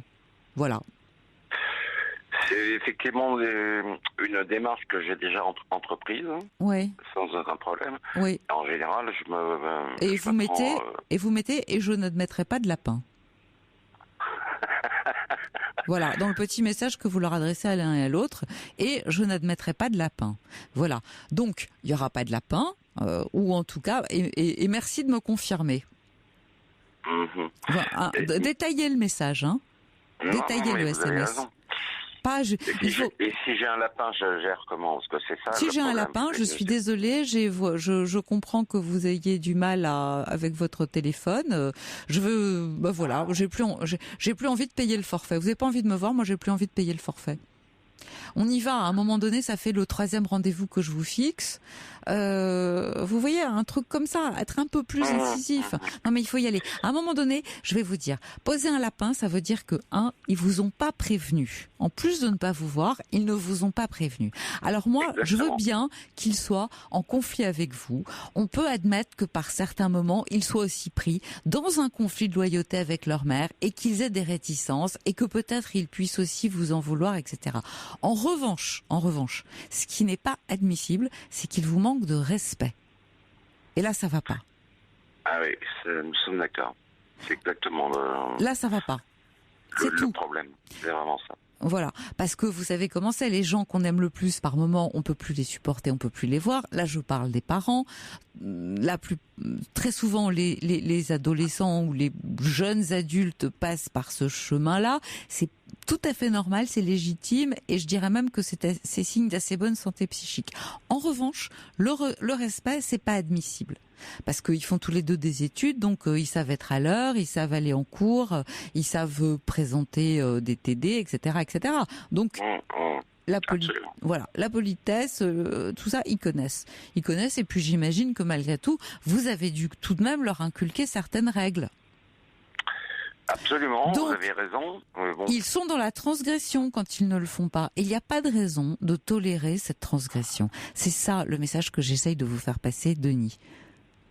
Je comprends, Carole. Admettre qu'il n'y a pas de réponse et qu'en plus il y a un lapin, là ça va pas, parce que sciemment ils ne vous informent pas qu'ils ne viendront pas, et ça passe pas. Alors à la limite, si vous voulez que ça soit vis-à-vis de moi, pourquoi pas. Quand je dis pourquoi pas, je supporte très mal, mais bon, ça se passe comme ça. Qu'ils le fassent auprès de leurs propres grands-parents qui ont toujours eu soin vraiment d'eux. C'est inadmissible. C'est-à-dire qu'ils ont des relations proches avec eux ? Ah oui, ça tout à fait. Oui. Écoutez, vous savez, Denis, je pense que votre fils et votre fille méritent un bon savon. Maintenant, il faut savoir aussi... Non mais sincèrement... moi je suis pas toujours partisane de la langue de bois, hein, ça marche pas à tous les coups. Non, mais tout à fait, je suis tout à fait d'accord avec vous. Alors maintenant... Le seul problème, c'est qu'est-ce que je dois faire en fin de compte. Alors je ne demande pas la solution qui va... Non mais le premier SMS, je suis dans 15 jours, dans un mois à Paris, et j'aimerais beaucoup qu'on déjeune tous les 3. J'ai réservé dans ce restaurant à telle heure et j'espère bien vous y voir tous les 2. Merci de me confirmer. PS, avec un smiley, je n'admettrai aucune dérobade. Voilà, donc comme ça vous posez le problème. Ok ? Voilà, merci de me confirmer. Vous posez le problème. S'il n'y a pas de confirmation 3 jours avant, petit rappel, j'attends toujours votre confirmation, j'insiste. Vous voyez ce que je veux dire ? Un teasing, mais un vrai. Vous insistez. Ça fait longtemps que je ne vous ai pas vu. J'ai envie de vous voir. Je trouve que c'est normal. Dans un premier temps, voilà. Et à l'occasion de ce dîner, vous leur dites, vous faites ce que vous voulez. Vous avez peut-être des griefs. Maintenant, c'est bien qu'on soit tous les 3 et qu'on en parle. Mais franchement, ce que vous faites à vos grands-parents, c'est dégueulasse. Vous iriez aussi fort que ça. Mais bien sûr. Bien sûr. Alors, ce qui est possible, c'est que votre ex-femme leur ait un peu monté la tête. Mais à ce moment-là, mais ça c'est fort possible. C'est pas fort possible, c'est une évidence. Voilà, mais il faut crever l'abcès en disant, écoutez, moi je veux pas rentrer dans un conflit avec éventuellement ce qu'a pu vous dire votre mère. Votre mère, ça a été ma femme pendant 18 ans, donc... je veux pas rentrer dans ce genre de propos parce que pendant 18 ans, on n'était pas ensemble par hasard, c'était une histoire. Maintenant, qui se termine. Ok, vous n'avez rien à voir là-dedans. Hein, et c'est pas parce qu'on s'est séparés que vous devez prendre le parti de l'un ou de l'autre. Et là, vous touchez un point particulièrement sensible, c'est qu'ils ne font pas la différence entre le fait que que nous divorcions plutôt, parce que c'est un divorce. Votre femme était d'accord de divorcer ? Absolument. Bon, c'est ce qu'il faut leur dire. Votre mère était tout à fait d'accord avec moi pour que nous nous séparions. Alors j'imagine que ils ont toujours l'impression, excuse-moi de vous interrompre, ils ont toujours l'impression que c'est moi qui suis à l'origine du problème, alors que c'est absolument pas du tout le cas. Bon, écoutez, il s'agit pas de les faire rentrer dans votre histoire de couple, mais ce que vous pouvez dire, c'est leur dire, votre mère était d'accord pour que nous divorcions. Ce n'est pas moi qui vous ai abandonné. Voilà. Je tiens à ce que vous le sachiez. Jamais ce n'est moi qui suis à l'origine ou qui ai eu envie de vous abandonner. Votre mère voulait divorcer, j'étais d'accord de le faire et nous avons pris la décision ensemble de le faire. Après, pour des questions de procédure, ça se passe pas du tout comme ce qui était prévu. Mais ça n'a rien à voir. Voilà, mais ça n'a rien à voir avec tout ça. Vous avez tout à fait raison. C'est le seul problème, c'est que mon fils en particulier, qui vit toujours avec sa mère, n'a absolument pas du tout compris ça. C'est pour ça que ça serait bien de lui en parler. Ça ne sert à rien d'éviter la question. S'il n'a pas compris la question, il faut l'évoquer justement très clairement. Très clairement en disant voilà, nous étions d'accord tous les deux, c'est d'un commun accord, votre mère voulait divorcer, je voulais divorcer, on est tombé d'accord là-dessus. Ensuite, pour des questions de procédure, ça s'est mal passé. Et vous n'avez rien à voir, et je voudrais que tu entendes, voilà, je n'ai abandonné personne. Oui, c'est un petit peu le sentiment qu'ils ont, en fin de compte. C'est à vous de clarifier, Denis. Sentiment d'abandon, effectivement. C'est à vous de clarifier, Denis. Commencez par là. Voilà. Écoutez, envoyez le SMS dès demain et vous nous rappelez. D'accord. D'accord ? Bon, je compte sur vous. Ça marche. Merci beaucoup, Caroline. Au revoir. Au revoir. Jusqu'à 1h sur Europe 1. Caroline Veil. On va poursuivre tout de suite avec Marie. Bonsoir Marie. Bonsoir Caroline. Je crois que vous êtes dévastée.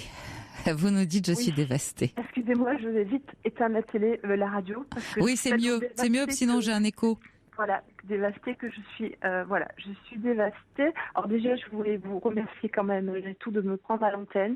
Je voulais remercier Quentin pour son accueil chaleureux. Ah oui. Et surtout pour vos émissions. C'est gentil. En tout cas, je vous remercie moi d'être une fidèle auditrice d'Europe 1. Alors parlez-moi de vous plutôt. Alors, ce que je vous appelle pour un problème familial, il y a 40.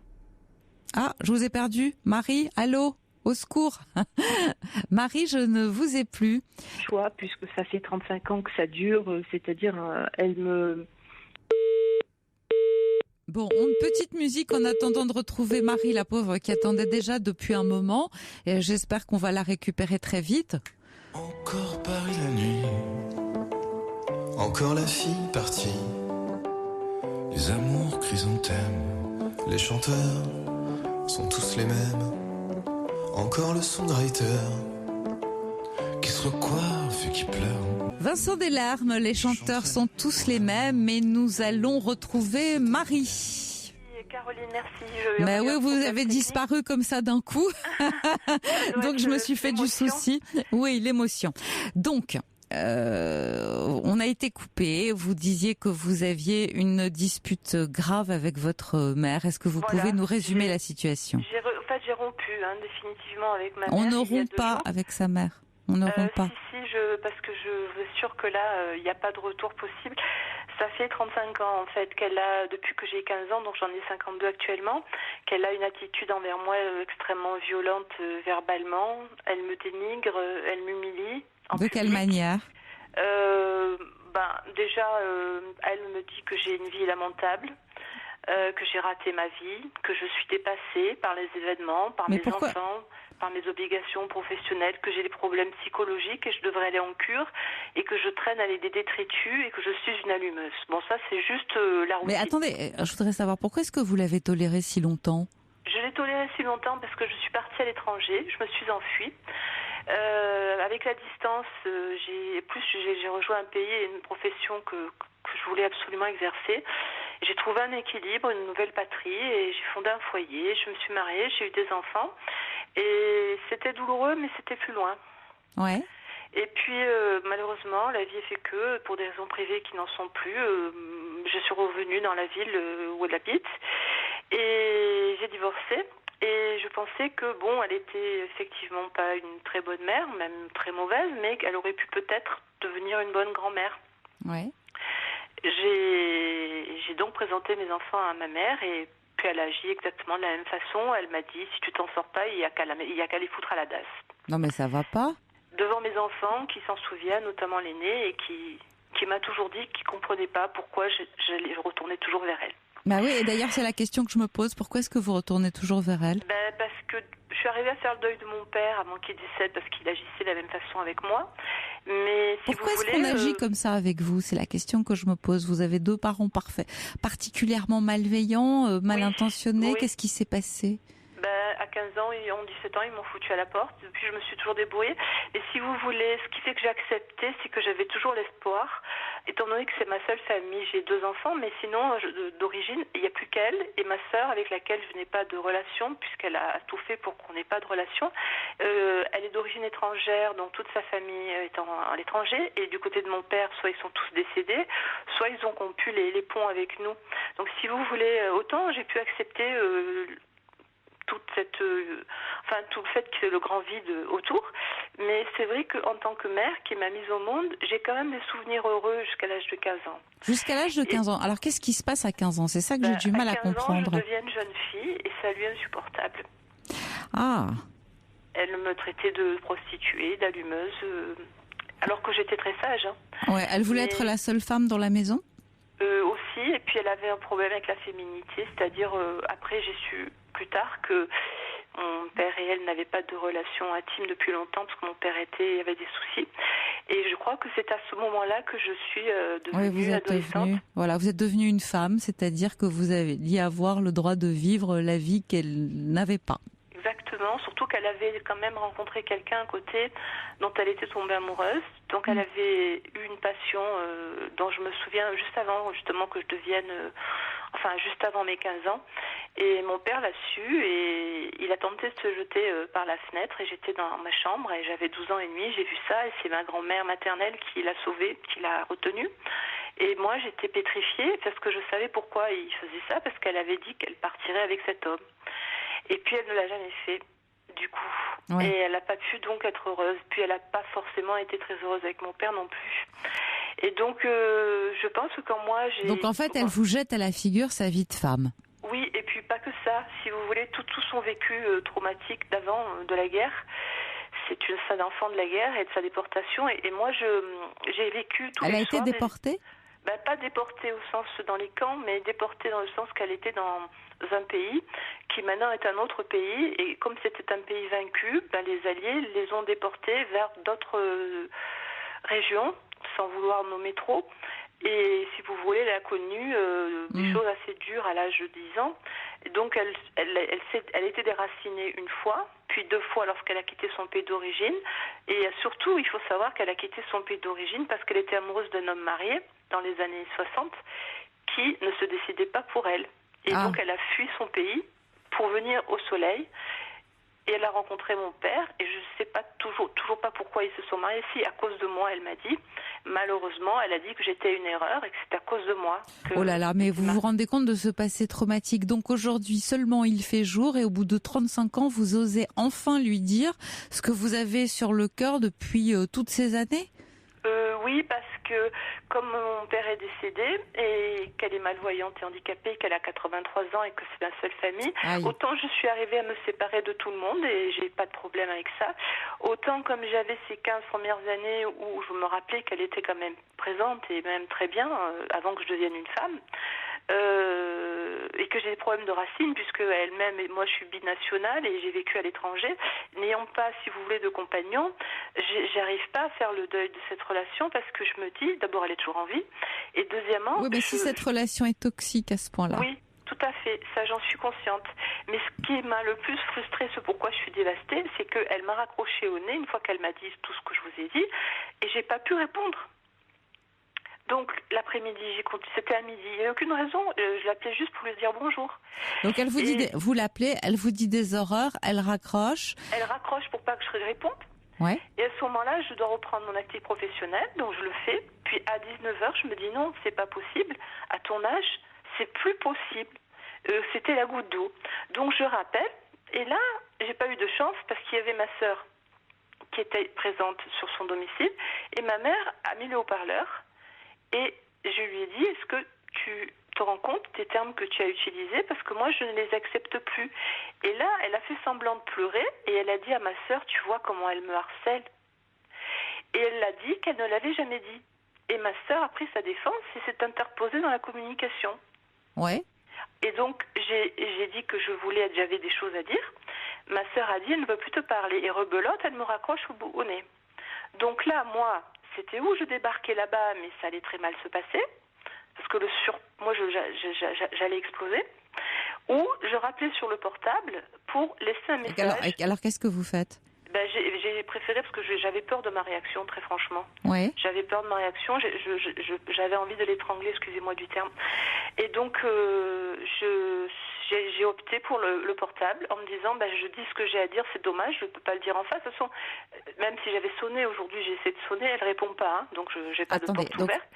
Elle ferme tout. Donc j'ai laissé sur son répondeur un message dans lequel je lui disais parce qu'elle me disait qu'elle était exemplaire. Attendez, on va être un peu concis parce que hélas Marie, on arrive un tout petit peu en fin d'émission, le temps comme on vous a perdu, on a perdu du temps. Donc sur le message, vous lui dites enfin tout ce que vous avez à lui dire. Je lui dis qu'elle n'est pas exemplaire et qu'elle n'a pas à me juger, et je lui dis qu'elle a eu des amants et qu'elle a fait des choses qui n'étaient pas forcément en tant que femme très respectables, alors que moi, elle me traite de traînée, alors que je ne suis rien de tout ça. Voilà. Donc je lui ai montré que toutes ces choses qu'elle avait faites, elle avait le choix de le quitter, elle avait le choix, et que je n'y étais pour rien, et que j'avais pas à payer pour son passé raté. Très bien. Et je lui ai dit que c'était pas une mère, mais une génitrice. Ah. Ouais. Oui, donc je suis allée très loin parce que pour moi, si vous voulez... Ça m'étonnerait qu'elle en reste là. Hein. Je pense que malgré tout, elle va chercher... Vous savez, peut-être qu'elle avait besoin et que ça fait des années qu'elle vous provoque et qu'elle attend une réaction de votre part aussi. Oui, mais aussi dur, je ne l'avais jamais eu. Alors, bon... moi, la question que je me pose, c'est pourquoi est-ce que vous avez attendu autant de temps? C'est-à-dire que vous me dites c'était la seule relation que j'avais. Oui, mais vous n'étiez pas obligé de le tolérer. Le problème, je comprends ce que vous allez dire, elle a 83 ans, elle est malvoyante, donc vous vous sentez coupable d'avoir au fond dit tout ça à une personne âgée. Disons, je sais que c'est un point de non-retour, la connaissant. Elle a dit à ma sœur qu'elle ne voulait plus jamais jusqu'à sa mort me voir, et je pense qu'elle le fera. J'en suis moins sûre que vous. J'en suis beaucoup moins sûre. Je pense que ça va prendre 1 mois, peut-être 2 ou 3. Et puis malgré tout, elle vous rappellera. Je vais vous dire pourquoi. Vous êtes sa cible préférée. Oui, mais je lui ai montré que justement c'était fini. Mais d'abord elle attendait une réaction, puis pour l'instant, elle doit trouver que effectivement, enfin, vous répondez. Donc ça m'étonnerait qu'elle renonce à entamer enfin le dialogue. En tout cas. Sinon, si vous désirez lui parler, vous la rappelez d'ici quelques jours comme si de rien n'était. Oh, je le ferai pas. On attend un peu, vous réfléchissez, et puis vous laissez passer 1 mois, peut-être 2, et vous essayez de renouer une relation. Elle vous aura entendu. Je suis désolée Marie, on va devoir s'arrêter parce que j'essaye éventuellement de vous rappeler demain. En tout cas, très belle nuit sur Europe 1. Merci.